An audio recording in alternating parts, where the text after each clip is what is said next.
not a slot machine. He has his own time. He has his own place, his own way. He's got a purpose for your life. He's got different things that you go through. There's a reason that we have different seasons in our life. The struggles, when we're on the mountain, when we're in the valley, it's a process. So just know that everything you go through, whether it looks bad or not, he's growing you.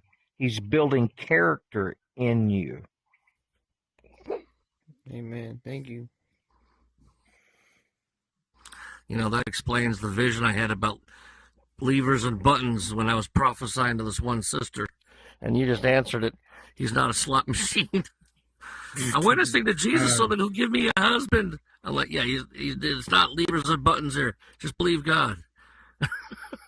See, my wife teaches me a lot about God because I have to long suffer her. Trust me. I long suffer my wife. And by long suffering her and being patient with her, where blood is almost coming out of my eyes, I grow. I'm actually kidding. I like the proverb that said it's better to live on the edge of a roof than inside the house. My wife can hear me, that's why I said that. Let me speak to your wife. Give me. No. I only have one nail. How do I do the other one now? I'm gonna say this to you. Kick that guy. Kick him. Yeah. Well, even the trolls help us build character, because when trolls come in the room, God is looking at how we respond to these people. Are we getting angry in our hearts? What's going on? So even what's meant for evil, God will take that and bless us by how we respond to them. All right.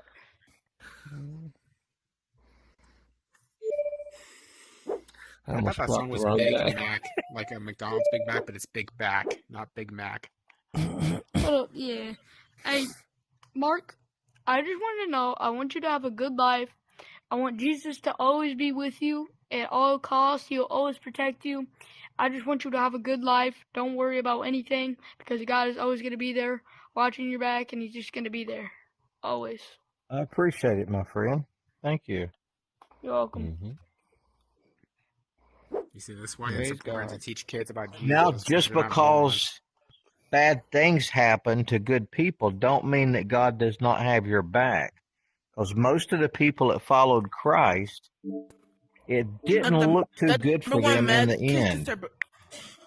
But that doesn't mean that God doesn't have your back just because you're getting crucified upside downwards or having your head put on a platter.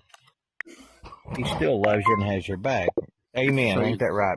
Ain't that right, Dr. Peter and John the Baptist. Okay, good. Yeah. or you could be stoned to death, but he still got your back. I mean, Jesus did have the worst kind of. He did not do any sins, and he still got tortured. And God still had his back, the Father. Mm-hmm. Because there's always someone protecting you at all costs. Have you ever heard of the Sefer Bible? Yeah. No, not I have me. one. Not me. Me too. I have mine on my tablet. No, my Kindle Fire. What's a Sefer Bible? It's a translation. Yeah. It has a lot of the extra biblical books. Is it just me, or is there someone under the mat? So, like the Apocrypha, Enoch, Jared. Yeah. The 29th chapter of Acts instead of just the 28th. It's very interesting. It's an interesting Bible. I don't know. Listen, why they're all above me? You need to close your app and update Bigscreen so that you can get back up to the normal level. So close your app, update Bigscreen, okay? Music, what word has God put on your heart tonight, my friend? Oh, about the... I'll be back. I'm not sure because I feel like I already updated because I always update my games. When you finish this talking there. You updated, you're here.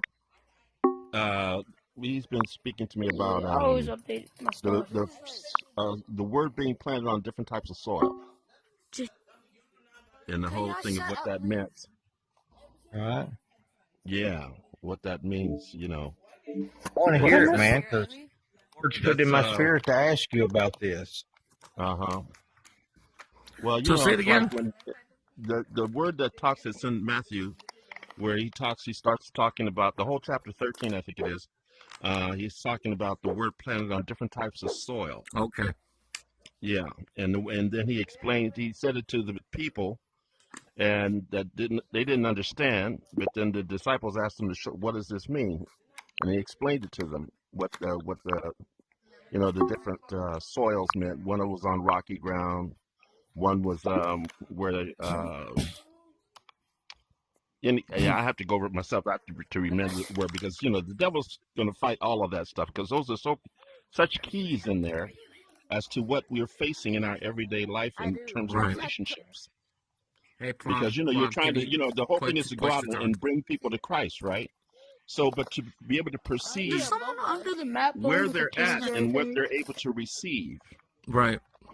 I mean, there's a lot of wisdom in that passage that really is like the soil that he talks of is the condition of your heart when you receive the word.